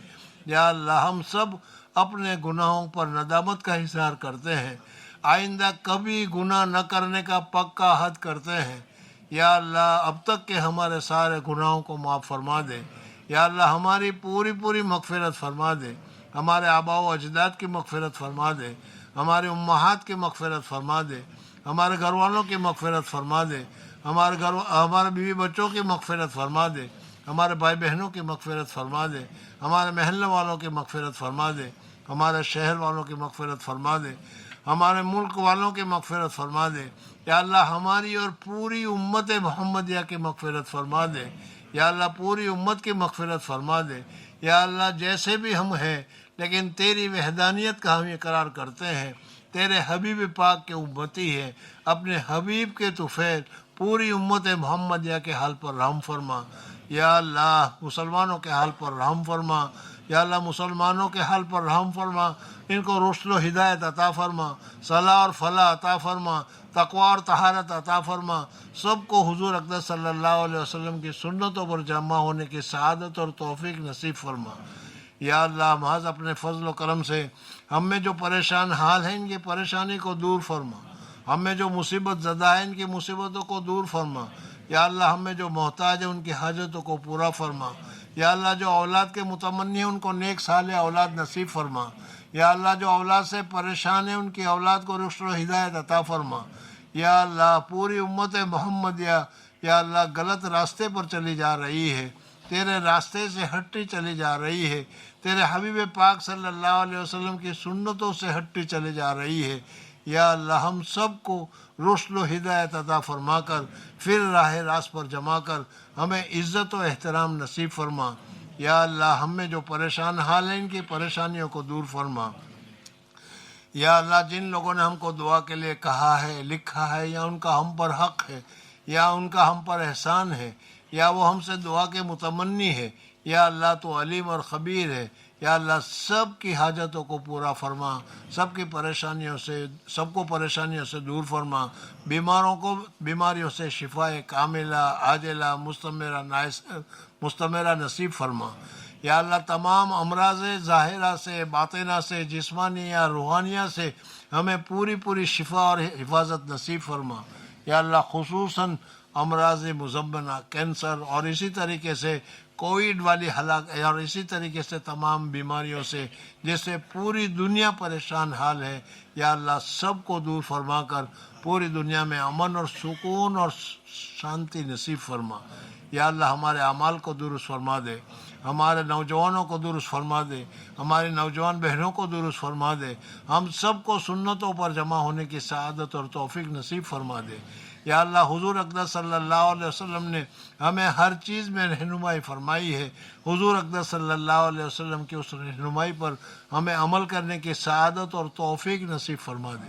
یا اللہ اس مبارک ملک میں جہاں قرآن پاک اور احادیث کا درس ہو رہا ہو، جہاں قرآن پاک اور احادیث کی تعلیمیں دی جا رہی ہو، یا اللہ ایسے مدارس کی حفاظت فرما، ترقی فرما، اعانت فرما، ان کی ضرورتوں کو پورا فرما۔ یا اللہ اس ماحول میں اس حضور اقدس صلی اللہ علیہ وسلم کے انوارات اور برکات سے پورے ملک کو نورانی فرما دے، ساری پریشانیوں کو دور فرما دے، سارے کوتاہیوں کو دور فرما دے، ساری گندگیوں کو ختم فرما دے۔ یا اللہ حضور اقدس صلی اللہ علیہ وسلم نے جو راستہ ہم کو دکھلایا ہے، امت کو دکھلایا ہے، اس راستے پر ہمیں جمع ہونے کی اور ہمیں پوری تندہی کے ساتھ اور پوری کوشش کے ساتھ عمل کرنے کی سعادت اور توفیق نصیب فرما دے۔ یا اللہ ہمارے گھروں میں قرآن پاک کا اور حدیث کے انوارات اور برکات سے ہمارے گھروں کو منور فرما دے۔ یا اللہ ہمارے دلوں کو منور فرما دے۔ یا اللہ ہماری اولاد کو قرآن اور حدیث کے نورانیت سے منور فرما دے۔ یا اللہ محض اپنے فضل و کرم سے ہمارے حال پر رحم فرما۔ وصلی اللہ تعالی علی خیر خلقہ محمد وآلہ واصحابہ وبارک وسلم۔ سبحان ربک رب العزت عما یصفون وسلام علی المرسلین والحمد للہ رب العالمین برحمتک یا ارحم الراحمین۔